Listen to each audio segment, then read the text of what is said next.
Salut à vous chers voyageurs, on se retrouve pour un nouveau vlog et aujourd'hui j'ai envie de vous présenter une ville européenne que j'aime tout particulièrement. Il s'agit d'une destination peu chère, originale et peu visitée par les touristes. C'est parti, quelle est donc cette destination européenne à ne pas manquer?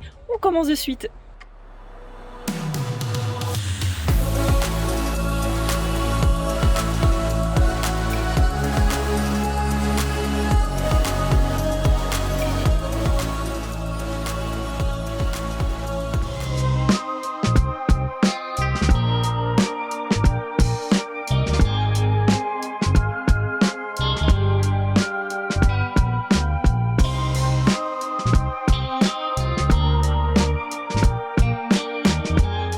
Donc à Vilnius en Lituanie, une capitale très colorée que j'aime particulièrement. J'ai pu m'y rendre à plusieurs reprises pour le travail. Je connais bien mais j'ai pas encore eu l'occasion de vous montrer sur cette chaîne la beauté de cette ville. Et c'est une ville qui est particulièrement accessible parce que si je me trompe pas, le coût de la vie est à peu près un peu moins de 40% moins cher qu'en Belgique et je crois pareil en France. Donc pour tout ce qui est pris dans les restaurants etc, on est quand même beaucoup plus accessible. Bon par contre j'ai quelques réserves quand même sur le taxi. Là j'ai payé à peu près 16 € pour 10 minutes de taxi.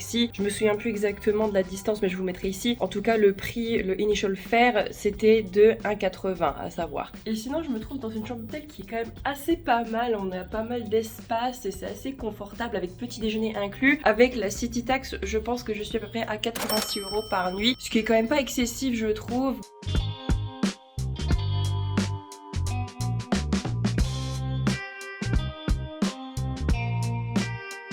Et regardez la jolie petite vue que j'ai. Bon, c'est une vue un peu classique, hein, mais c'est sur les rues traditionnelles de Vilnius. Et je vois quand même d'ici certains bâtiments religieux que j'ai déjà vus auparavant et que je vais revisiter, bien sûr.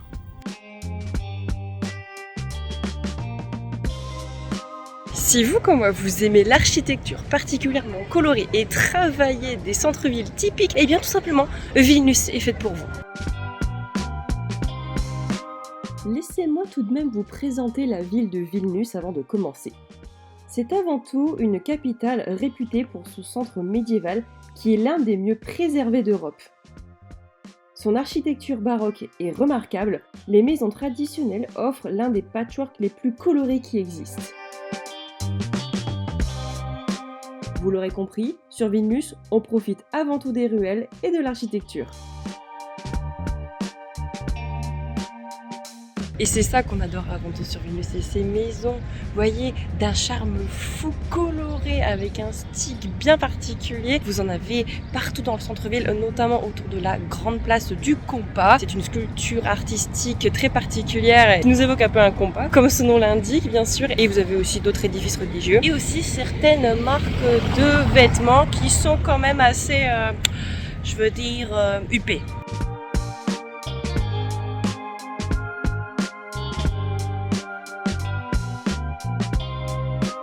Une fois que vous avez passé le compas, il y a une petite rue annexe que vous ne pourrez pas louper sur la gauche. Elle est absolument dingue, c'est dans laquelle je me situe. Et elle traverse toute la vieille ville. Et franchement, les rues sont trop belles quoi. Donc franchement, je vous mets les images et jugez par vous-même.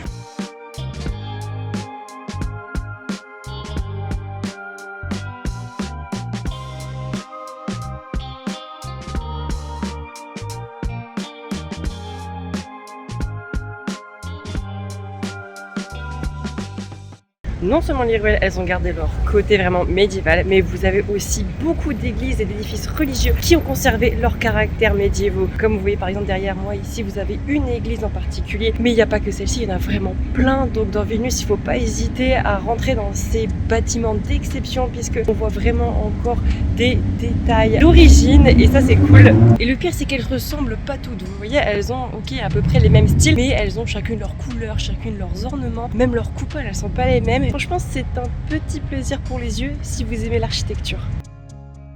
Pour vous aider dans la planification de votre visite, je vous partage une petite sélection d'églises qui m'ont particulièrement marqué. J'ai commencé par la sublime église de Tous les Saints. Nous avons bien sûr l'iconique église Saint-Casimir,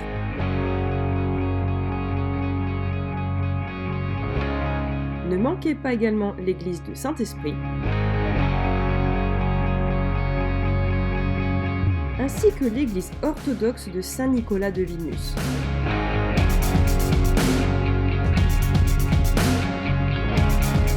Il y a aussi l'église de Sainte-Anne, mais je n'ai pas pu la visiter car elle était fermée.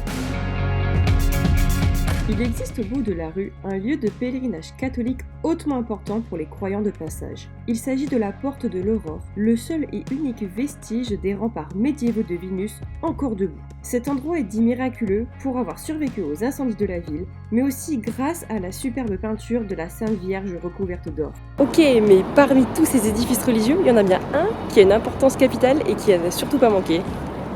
C'est celui-ci, messieurs, dames. C'est la cathédrale de Vilnius, le plus grand édifice catholique de la ville.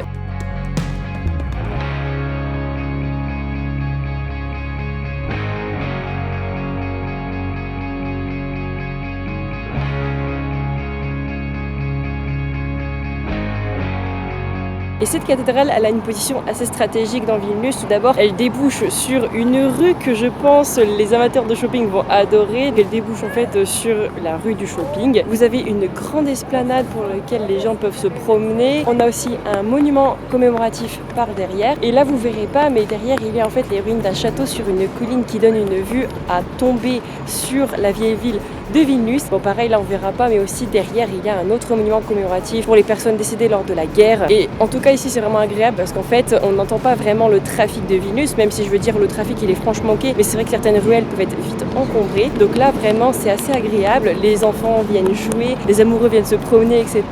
Et derrière aussi, je l'ai pas dit, mais il y a un parc, l'un des plus grands parcs de Vilnius, et là je trouve que c'est une pépite pour se poser, faire une petite boule de déstress comme j'appelle, surtout j'en ai besoin en ce moment. Donc je pense que je vais aller après par là.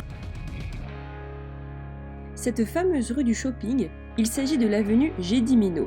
Vous le verrez, c'est l'une des artères les plus populaires de la ville, elle est très vite bondée. Évitez d'y aller si possible pendant les heures de pointe, mais en tout cas sachez que pour les amateurs et amatrices de shopping, vous aurez droit à toutes les grandes enseignes internationales ainsi que des enseignes de fast-food par la même occasion. Attention, il me semble que les magasins ne ferment pas si tard que ça.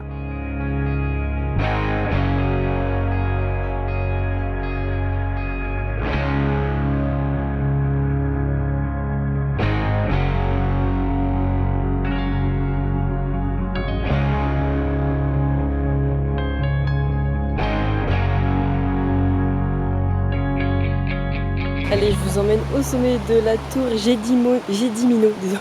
C'est parti.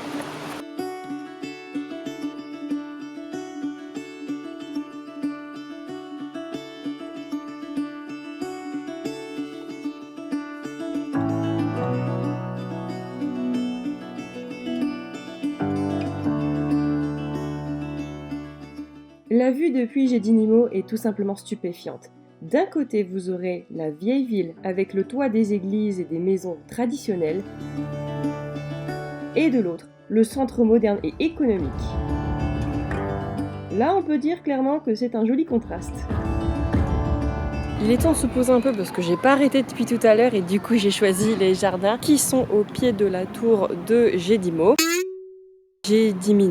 Et malheureusement je ne peux pas vous emmener tester une bonne adresse en live sur Vilnius parce qu'en ce moment j'ai des petits problèmes de santé, donc en fait je suis sous régime spécifique, assez restrictif en fait, donc j'ai pris simplement des petits trucs à grignoter. Du coup qu'est-ce que j'ai pris? Je suis rentrée dans une petite biscuiterie boulangerie locale parce qu'en fait j'ai remarqué qu'il y en avait beaucoup ici sur Vilnius, des petites épiceries en fait qui font des biscuits secs, des gâteaux, etc.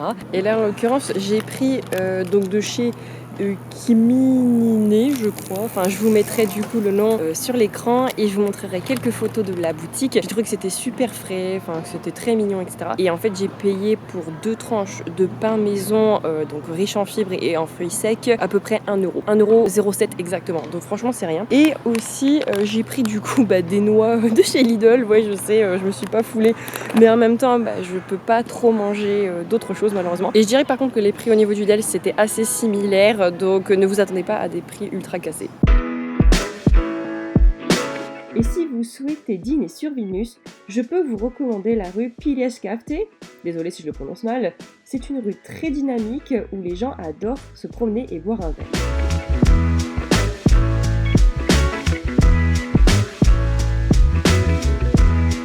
Et j'ai tout de même une bonne adresse à recommander pour les personnes suivant un régime végétalien. Il s'agit de Rose Hip qui propose une cuisine délicieuse 100% végane. Et bien voilà, j'espère que cette petite présentation de Vilnius vous aura plu. Ce vlog était un peu court et ce n'est pas une présentation de que voir et que faire sur Vilnius comme j'ai l'habitude de faire ici sur cette chaîne, mais j'aurai l'occasion d'y retourner très prochainement et là je vous ferai donc un guide complet avec mes recommandations à visiter. Sur ce, je vous dis à très bientôt pour de nouveaux vlogs et de nouveaux guides voyage. Tchuss!